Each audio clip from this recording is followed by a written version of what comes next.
Hello, नमस्ते। आप सभी का मेरे चैनल में बहुत-बहुत स्वागत है। आप सभी को सर्वप्रथम श्री स्वामी समर्थ।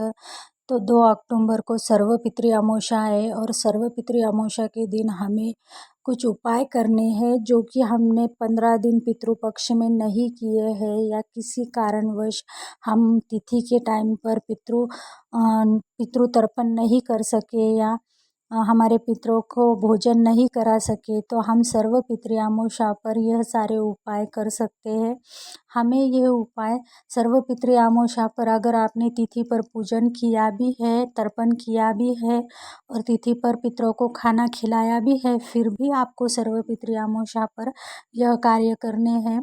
क्योंकि जब हम तिथि पर खाना खिलाते हैं तो हम सिर्फ एक ही पीढ़ी को खाना खिलाते हैं जो हमें पता होते हैं कि हमारे सास ससुर हो या घर में जिसका भी मृत्यु हुआ हो, जो कि हमें पता हो, तो हम उनके ही नाम का तर्पण करते हैं तिथि पर और उनकी ही पूजा करते हैं, पूजन करते हैं तर्पण की।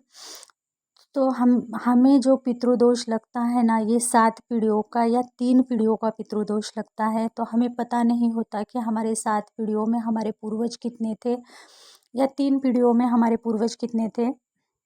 तो हमें क्या करना है, प्रखर पितृदोष के लिए ये उपाय अगर आप करेंगे ना, तो आपके पितृ शांत होंगे और आपका पितृदोष भी कहीं हद तक कम होगा और आपके जो भी सारे रुके हुए कार्य है वो कार्य भी पूरे होंगे। सर्व पितृ अमावस्या यह बहुत ही शुभ योग होता है। इस सर्व पितृ अमावस्या के जो उपाय हम कर लेना, तो हमें अगले साल तक पितृदोष के जो भी प्रखर पितृदोष के लक्षण होते हैं ना, वो कम होते हैं, हमारे रुके हुए कार्य पूर्ण होते हैं और हमारे पितृ तृप्त होकर हमें आशीर्वाद देकर जाते हैं।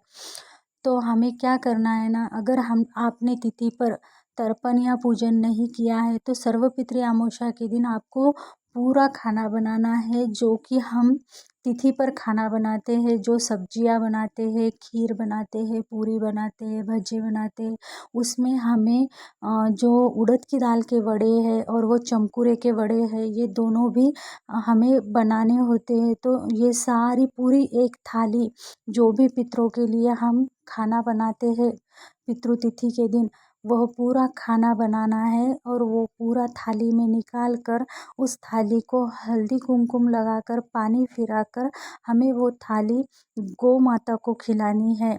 यह पहला उपाय है कि गौ माता को हमें वो थाली हमारे 3 पीढ़ियों के या 7 पीढ़ियों के पितरों के लिए समर्पित बोलकर गौ माता को खिलानी है, जिससे कि हमें जो नहीं पता है कि हमारे पितृ किस कारणवश मृत्यु हुआ है, उन सारे पितरों की आत्मा को शांति लाभने के लिए हमें यह जो भोग की जो तिथि की पूजा की थाली है तर्पण की, वो खिलानी है। उसके बाद हमें अघारी देनी है।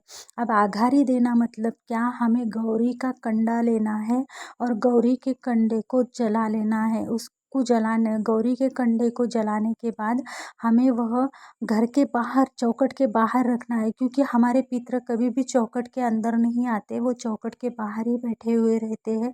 तो चौखट के बाहर रखना है और उस कंडे पर हमें घास डालना है और घास डालते समय हमें जितने हमारे पितरों का नाम पता है उनका नाम लेना है और जिनका हमें नाम नहीं पता, तो घास डालते समय बोलना है कि यह घास मेरे उन तीन पीढ़ियों के लिए समर्पित या वो उन 7 पीढ़ियों के लिए समर्पित बोलकर इस प्रकार हमें अघारी देनी है। और अघारी देने के बाद हमें कौवे के लिए नैवेद्य निकालना है। जो भी हमने खाना बनाया है, सारे खाने को एक द्रोण में एकत्रित करके हमें एक घास कौवे के लिए छत पर या टीन के ऊपर रख देना है। अब कौवा ही आकर उसे खाएगा, हमें पता नहीं होता, कोई और पक्षी भी आकर उन्हें खा सकता है, पर हमें तो सिर्फ कौवे के नाम का ही निकालना है। अब आप बोलोगे कि हमने तो तिथि पर पूजन कर दिया है, हमारा तर्पण हो गया है।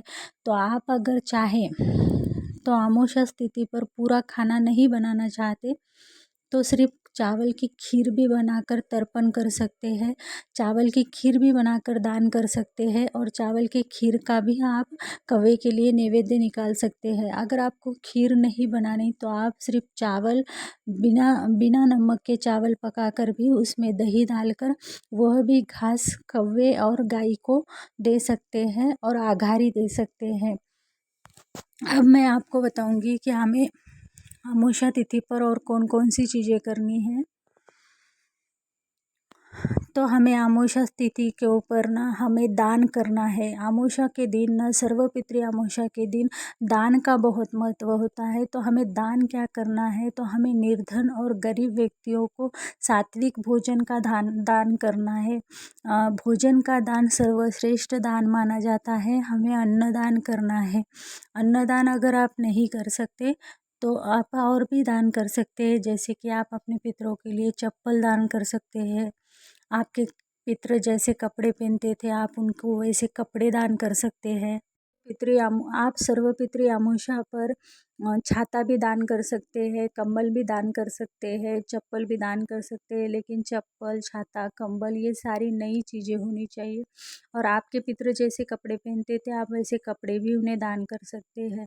तो सर्वपितृ अमावस्या पर हमें ये उपाय करने हैं। उसके बाद हमें प्रदोष समय में शाम के 6 बजे जब प्रदोष समय लग जाए तब हमें 3 दीपक लगाने हैं और ये दीपक हमें ज़रूर लगाने हैं। 3 दीपक लगाने हैं। पहला दीपक हमें बेल के झाड़ के नीचे लगाना है। अगर आपके पास बेल का झाड़ नहीं है तो यह दीपक आप शिव मंदिर में शिव जी के चौखट के ऊपर भी पितरों को समर्पित बोलकर लगा सकते हैं।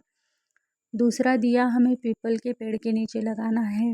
पीपल का पेड़ तो हर जगह पे होता है, तो दूसरा दिया हमें पीपल के पेड़ के नीचे ही लगाना है और उसमें थोड़े से काले तिल डालने हैं। तीनों दियों में हमें थोड़े से काले तिल डालने हैं। उसके बाद तीसरा दिया हमें कुएं पर लगाना है। कुएं के पास हमारे पितर पानी पीकर शाम के प्रदोष समय के बाद पितृलोक को चले जाते हैं, इसलिए कुएं के ऊपर तो हमें ज़रूर से दिया लगाना है और हमें प्रार्थना करनी है कि हमारे पितर संतुष्ट होकर यहाँ से जाए और वो जिस भी लोक में रहे तो वहाँ पर उन्हें कोई परेशानी ना हो और उन्हें सद्गति प्राप्त हो और उनका आशीर्वाद हमारे परिवार को मिले। इस तरह हमें सर्वपितृ अमावस्या पर ये सारे उपाय करने हैं कि जिससे हमारे पितृ शांत हो, हमारे पितृदोष का प्रखर पितृदोष का निवारण हो और हमारे पितरों का आशीर्वाद हमें मिले। मेरे वीडियो में दी गई जानकारी अगर आपको अच्छी लगी तो मेरे वीडियो को लाइक कीजिए। जिन लोगों को इस वीडियो की ज़रूरत है ऐसे लोगों तक इन वीडियो को शेयर कीजिए, ज़्यादा से ज़्यादा लोगों तक शेयर कीजिए। मेरे चैनल पर पहली बार आए हैं तो मेरे चैनल को ज़रूर से सब्सक्राइब कीजिए। मिलते हैं नेक्स्ट वीडियो में, तब तक के लिए सबको श्री स्वामी समर्थ।